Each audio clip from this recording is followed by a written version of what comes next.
Please have a seat. As I've said already at the beginning of the service today, it is the feast day of Christ the King, and that makes it a very, very special day. But it's also the day when we get to launch our reordering projects that we've been working up to, I think, for longer than I've been here, which is quite a thing, because I feel like I've been here for quite a while now. But it is exciting, and I've got a lot to share with you this morning. I'm very grateful there are a lot of us here, because that means that we are all here to hear what is going to happen as we take this church forward into the next stage of its life. Its life has been well over 500 years already, so no pressures to doing the right thing now. I think what I want to do before I say anything else is to take you through a little bit of the history of why we are standing here today, why I am standing here today, you're sitting here today, thinking, talking and hearing about reordering this beautiful church. In many ways, it looks like it doesn't need it. People come in here and look around and are so in awe of its beauty. And yet there are reasons why it is needed. So I want to start today by telling you a little bit about the history of where we've got to, of how we've got to here. And then I want to share with you the plans that have been drawn up and which are available for you to see after the service in terms of what we're going to do next. So I want to take you back to 2016. Anybody imagine what they were doing in 2016? At the beginning of 2016, I wasn't even ordained. How about that? You might be sitting there wondering why I did and wishing I hadn't, but I am here now. So in 2016, Father Jonathan and the PCC asked the Archdeacon for a temporary reordering permission. They wanted to remove the front choir stalls that were here, and they wanted to put in this carpeted platform and trial the use of an altar in this space, bringing the sacrament closer to the congregation. And so actually everybody sitting on the outside of the pews could see what was happening on the altar. The Archdeacon agreed to that, and the temporary permission was given. And in April 2016, the church began to look like this. And as I say, this was an experiment and should never have been very permanent. Temporary permissions last for 15 months. And it's now been well over 5 years. But things do happen that make life harder. And of course, Father Jonathan began work on a permanent solution that would be implemented with the PCC's help and support. And he was all ready, I think, to bring that to the congregation and start engaging people with that. But for him, the time was right for his retirement. And so, as you all know, because you've lived through it, he went. You didn't have a vicar for some time, and there was no ability to move this on while you were living through that interregnum. And so when I was licensed as vicar, I had the great joy of standing in the Lady Chapel there with the Archdeacon and the Bishop and the Registrar, and I made all my oaths and I swore all the paperwork, and then the Registrar put his arm around my shoulder and he said to me, "You have heard about this church, haven't you?" And of course he was referring to this temporary reordering with which something does have to be done. And so we come back to my early days here, and in the pre-COVID days, the days when we were able to think about doing things, the PCC began working very hard on putting together a new proposal for a reordering, taking into consideration all the issues that we have and looking at the church as a whole, rather than just the subject of the altar. And early in 2020, the Archdeacon came to visit me to have a look at the plans that the PCC had proposed. And he was enthusiastic enough then to recommend a visit from the Diocesan Advisory Committee. Hands up if you've heard of one of those. A few people have. The Diocesan Advisory Committee, or the DAC, as you'll hear me keep saying, are the group who will give permission and grant all the authorities that we need to do any work on the church. So they were invited to come and visit. And then we had COVID. And so nothing happened for quite a long time. But in September last year, a small group of the DAC came, listened to the plans we had, took their notes away, shared it with the wider committee, and came back to say that they approve in principle what it is we are looking to do. And so then the next thing was to ask the architects to start drawing up plans. And even that didn't go terribly well. And I'm sorry to say that our architect wasn't particularly helpful towards us and didn't respond very well. And so in September this year, we asked our architect to step away from this church and present us with any outstanding bills, but not work with us anymore. And things were starting to feel just a little bit difficult. And so we appointed a new architect through a long process of meeting with architects and scoring them and marking them and choosing the best one for the job. And the new architect, I have to say, hasn't stopped working since he was appointed. He has been absolutely incredible. He's working at such a speed that I almost can't keep up with him. But the good news is that Stuart, the architect, came to see the PCC last week, the Parish Church Council, for those who don't speak in acronyms, that came to see the PCC last week and showed us the plans that he has drawn up, listening to all that we've told him. And the PCC, I think it's not unfair to say, members who were here were fairly awestruck by them. They really do open up a real potential for this church for so many purposes, while not taking away any of the medieval feel of the building. So it is very exciting. And having approved that through the PCC last week, it is now time, finally, after so many years of talking about it, to share with all of you what it is that we are looking to do with this church. Of course, the fact that the PCC has approved the plans is a very good thing, and it means we are working towards these being the plans. But when I talk through them, if you think, we didn't say that, or did he really say that? Do come and talk to me afterwards and find out what I might have meant to say if I said something you didn't like, or talk through what the reasons are for some of the changes if you think they're not right, or if we've missed something as a PCC completely, let me know, because it's always good to know the things that everybody feels would benefit this church. And so that's the end of my history, my preamble. What I want to do today is to share with you the detail of what these plans are. I'll try and do it reasonably quickly, but I don't want to miss out anything important. And hopefully to enthuse you as much as the PCC have been enthused, so that we can get behind this work and prepare this stunning church for an even brighter future. There are plans at the back of church, so everything I'm going to talk about is shown on paper. So if you start getting confused by the amount of information there is, go and have a look at those after the service, and they will show you very simply on paper exactly how the reordered church will look.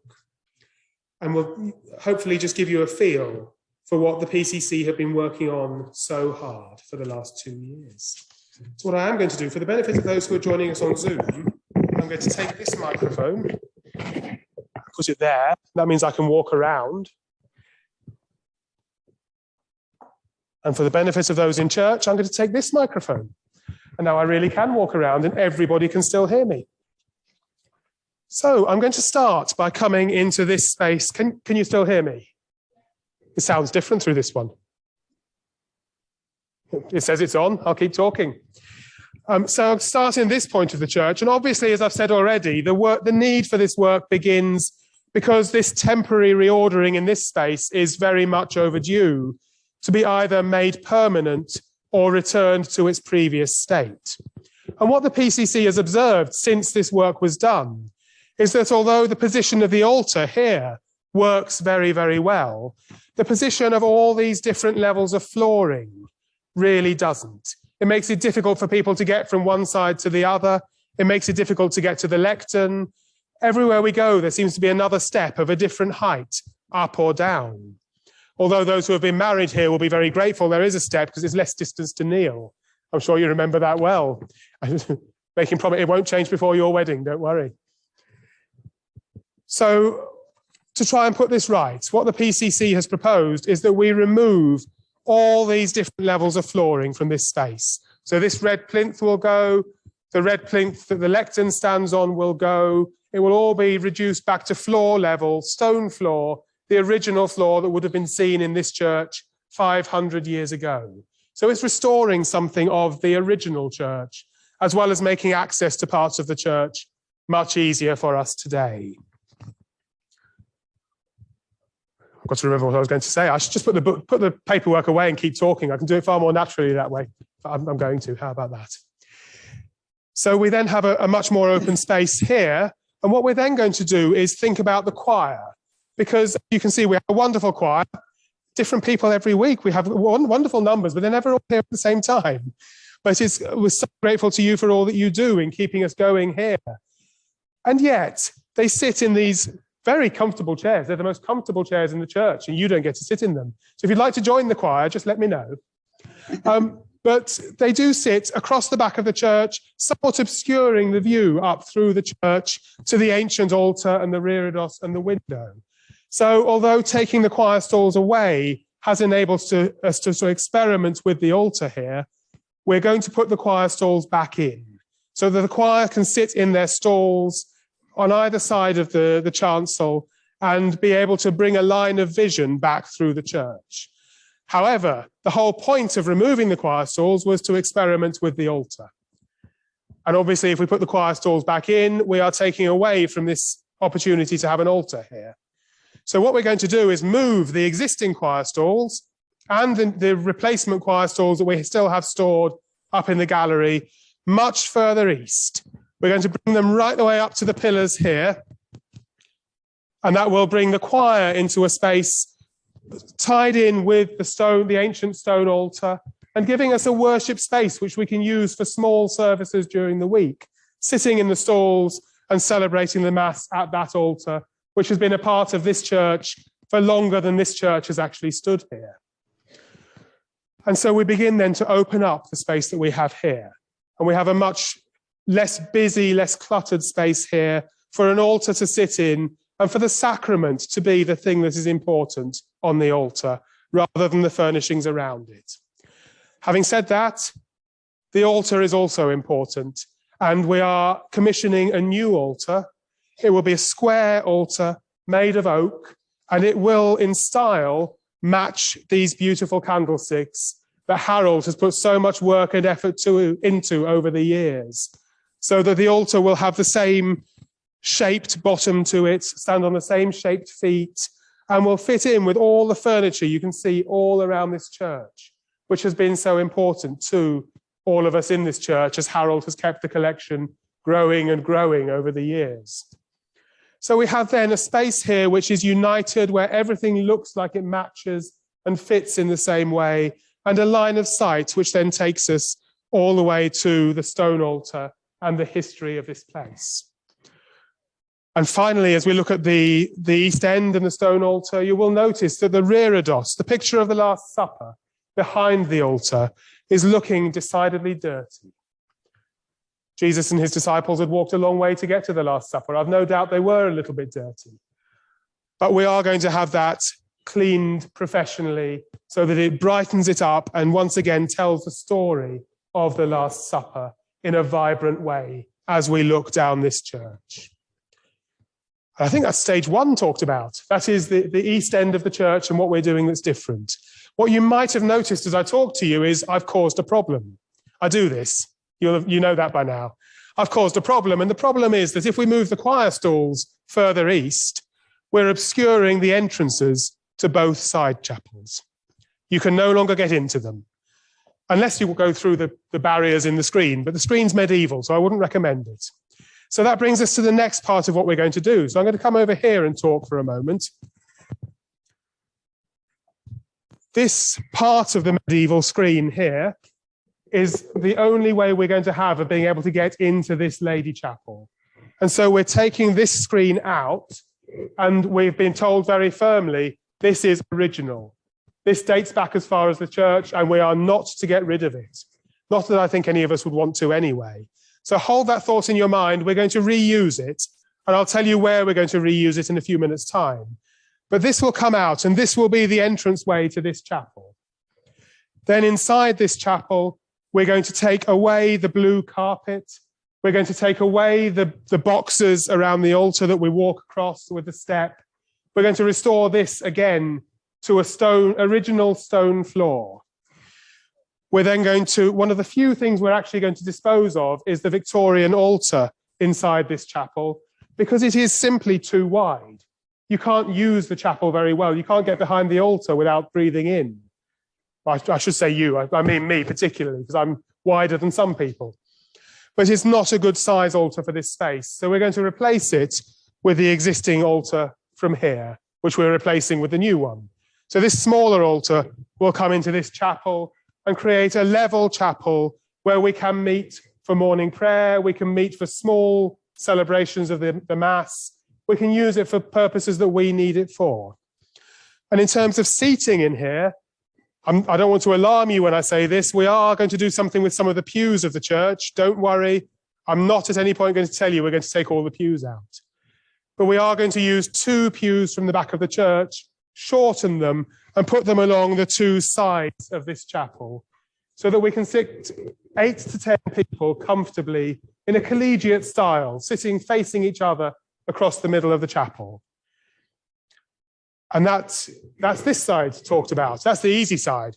When I talk to you about costs in a few minutes, work to this chapel is probably the cheapest bit we're looking at.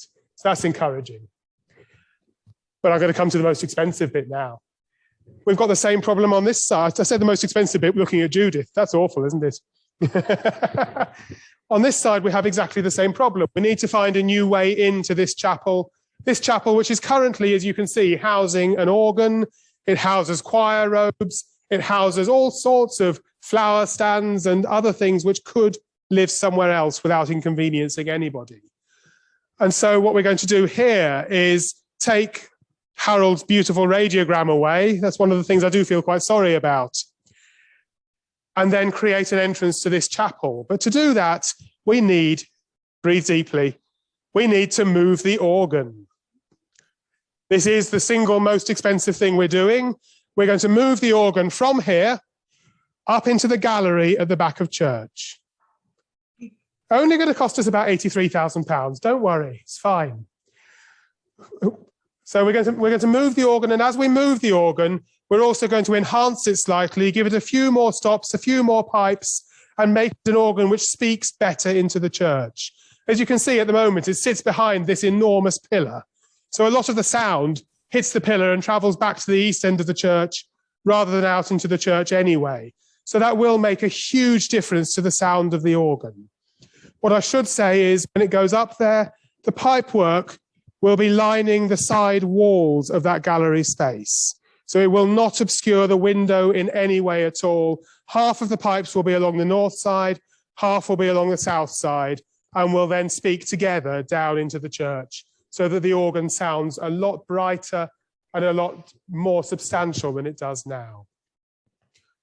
And that opens up this chapel. Again, we're going to take the carpet out. We're going to restore the monument to John Sylvester, which is in there, and make that stand proudly as a part of Darton's heritage. And then we're going to use this chapel for a new purpose. It will become a memorial chapel. So as I've stood over this side of the church, you can see what we're going to do there with the Lady Chapel is going to get in the way for the candles, the books of remembrance, all the things that you need to be able to go and be part of in that corner of the church will come into this chapel. So it's a quiet space for quiet prayer. And you can come into that at any point and find peace, whatever else is going on in the rest of the church. So it's finding a new purpose. Obviously, with the Royal British Legion flags on the way into it, they will stay there. It's all about memories, remembrance, and giving thanks for our past as we come into this chapel. And I think in terms of the front end of the church, I've told you everything. So if you want to turn around and join with me at the other end, you can do. If you want to listen to my voice and not turn around because it's uncomfortable, you can do. If you don't want to listen to my voice, I'm sorry, I don't know how to stop that because I keep shouting. So this end of the church also needs some changes, and some of them are because of what we've talked about at that end of the church, and some of them are for other reasons. So the first thing you'll notice in this church is we have a wonderful big sign outside saying disabled access that way. If you come in with a wheelchair, the PCCs of the past have done their very best to make it possible. You come through the door, you have to come in facing towards the front of the church because you need to shut the door behind you to then be able to wheel backwards down into the back space of the church. It's a good temporary measure. It allows wheelchairs to come into the church, but it doesn't do as good a job as it could do. So the proposal is we're going to take out the back 3 pews on this side, and that will give us the ability to bring a 1 in 20 ramp down from that door into the church. And the architect assures us that a 1 in 20 ramp is actually officially considered level. Who'd have thought it? A ramp is considered level.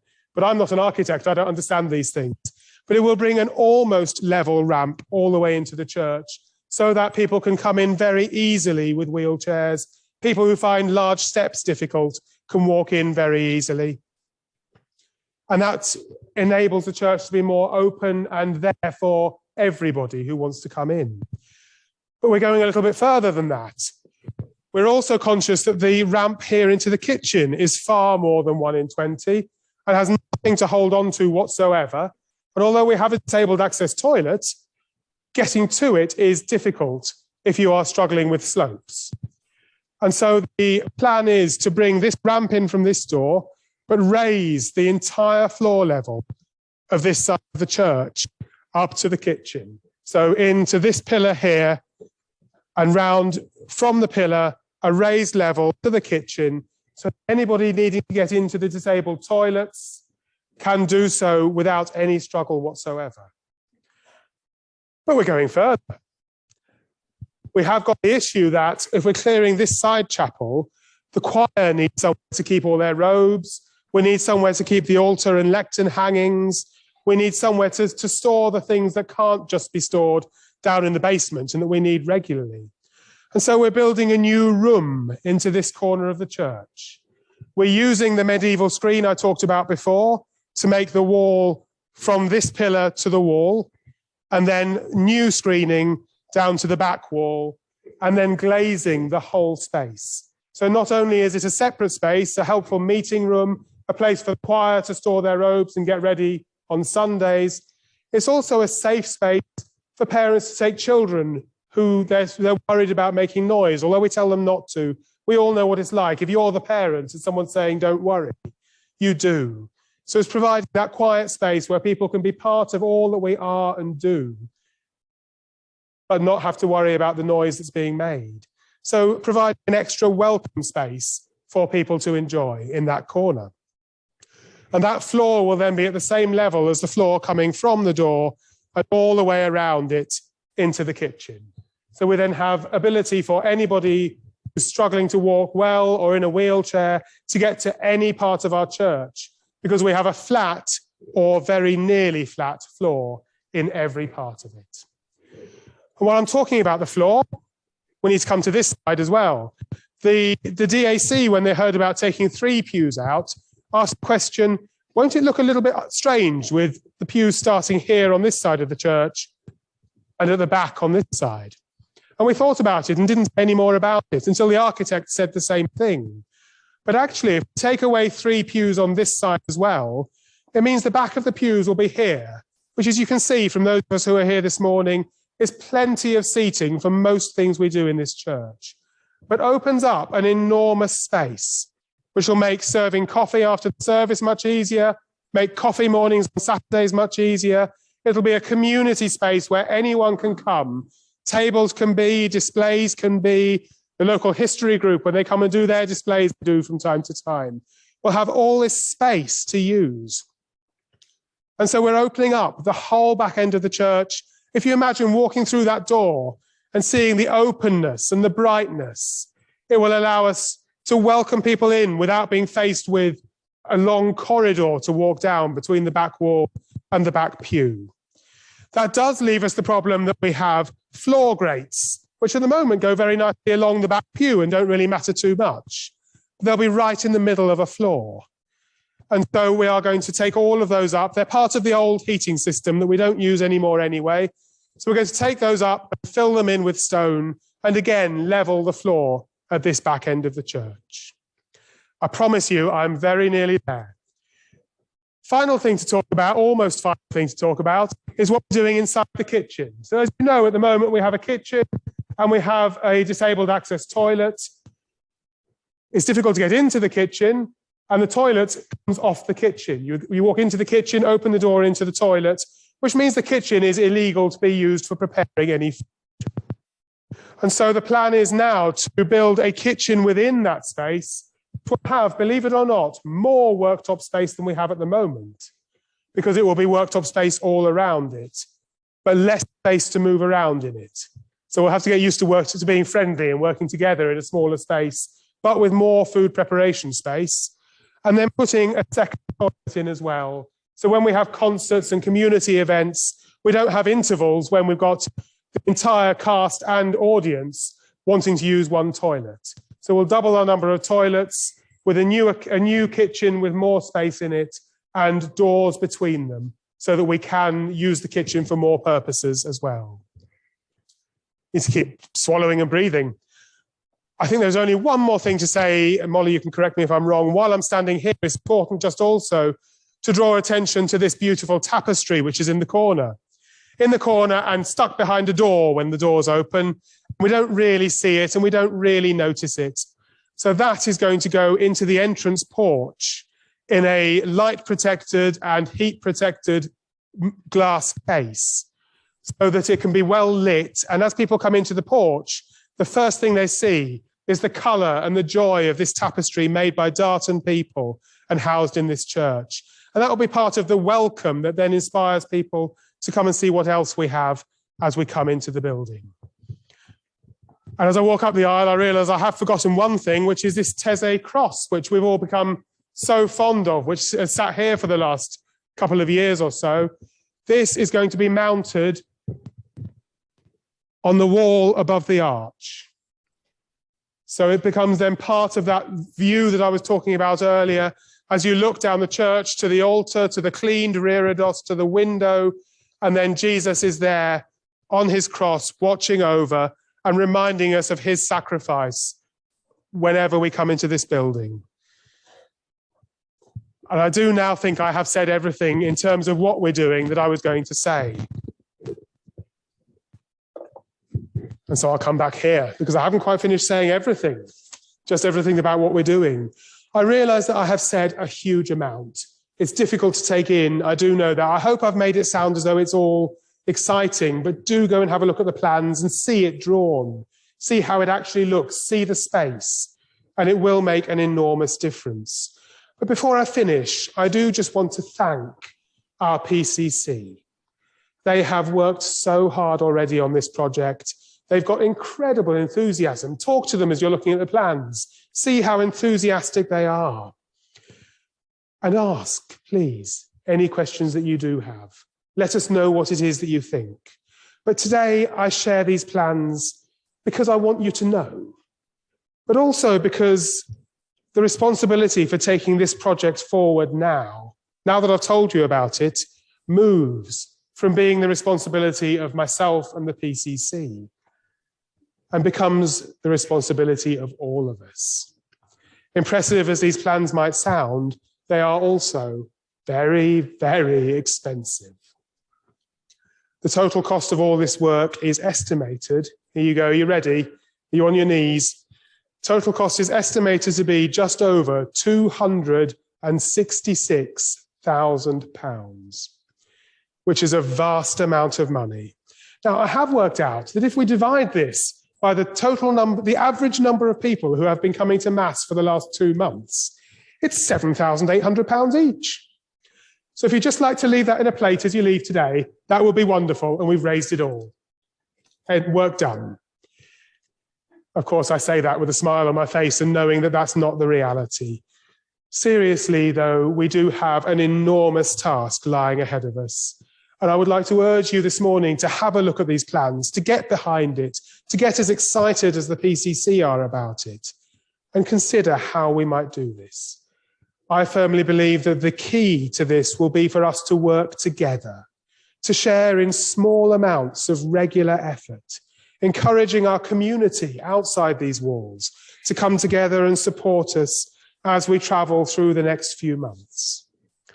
As an example, our first fundraising campaign, which I'd like to launch today, is to do with this incredibly expensive new build to the organ. The organ, when it's rebuilt, will have 768 individual pipes. That's quite impressive to think there are almost that number in that space there. Some of them are very small, some of them are really quite big. 768 pipes. And so what we'd like to launch today is a a fundraising campaign to ask our community to help us to pay for these pipes. When you go away today, each of you will get a sheet that looks like this. In fact, you've got it already, but if you've behaved yourselves, you haven't opened the envelope that says do not open. You will get a sheet that looks like this. Sorry. This sheet offers anybody who we speak to the opportunity to sponsor an organ pipe for £5 per pipe or 5 for £20. What a bargain. And so all we're asking you two to do today is not to bring £7,800, but to take one of these sheets, to speak to your family, to speak to your friends, to write the name of the person who sponsors each pipe on a pipe, and then bring this sheet. And if you sold them all individually, £105, or if you sold them in groups of 5, a little bit less, but bring the sheet and the money back to us when it's completed, and that will go into the fund to begin work. And that could raise us just under £4,000 if we sell all, I've lost the number, 768. Almost like I know it, isn't it?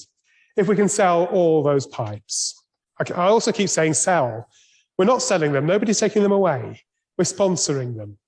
So if you could take one of those away and take it, and only 21 per person, we will have all of our organ pipes sponsored and a big injection to begin this fundraising campaign.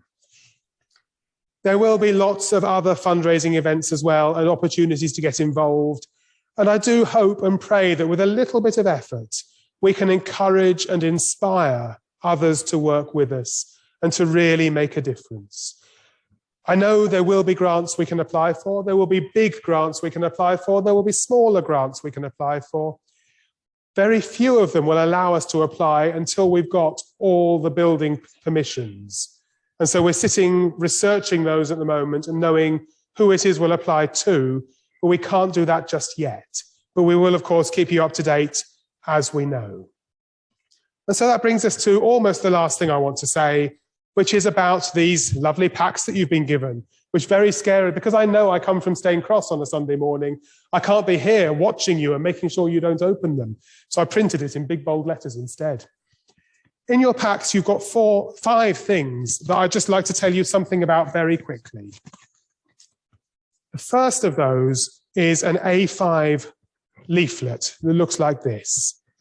This gives you the total breakdown of the cost of this project. So if you ask where £266,000 is going, this will tell you that the new altar will cost £4,000.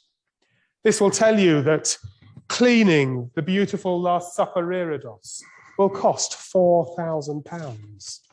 This will tell you that moving the organ will cost £83,000. It will tell you what each bit of the project is worth. And so if you look at it and see, actually, this is the bit that I really care about and want to see happen, you might like to go away and think about how you can do something to raise the money. What's your fundraising idea that can raise the money for the bit that you really want to see happen? And get involved in that way so that together we are all part of this work. The second thing you'll find in your pack is this one with orange all over it. This is simply an update on where we are with fundraising so far. It's not a very nice picture. You can see the little pie chart there. The orange is what we haven't raised yet. The blue is what we have. But over the next months, the blue will grow and the orange will shrink. But it just gives you, particularly in the middle, some of the things that are going to be happening in the next few months as we try to raise funds for the church. So please look at what those are and look at how you might be involved with them. If you've heard of a Barmy vicar walking a long distance walk in his cassock because somebody at a coffee morning told him he should, well, come and join me. Don't have to be in fancy dress yourself even. Come and walk the Dern Way with me. 3 days, 30 miles. But if we get enough sponsorship, it'll bring us in a lot. So there are some ideas on there and an update as to where we are. Then you will find in your pack a little blue leaflet, which looks something like this. These are not as nice as they will be eventually because they're printed on our photocopier here. They will be professionally printed. But this is the leaflet that tells you the very basics about our project and that we need to get to every member of our community. This is the leaflet that needs to be given out inside every Christmas order of service. This is the leaflet that needs to go through every door in the parish. This is the leaflet we need to have in every shop in Darton. This is what people can pick up, take away, and get a very brief flavour of what it is we're doing.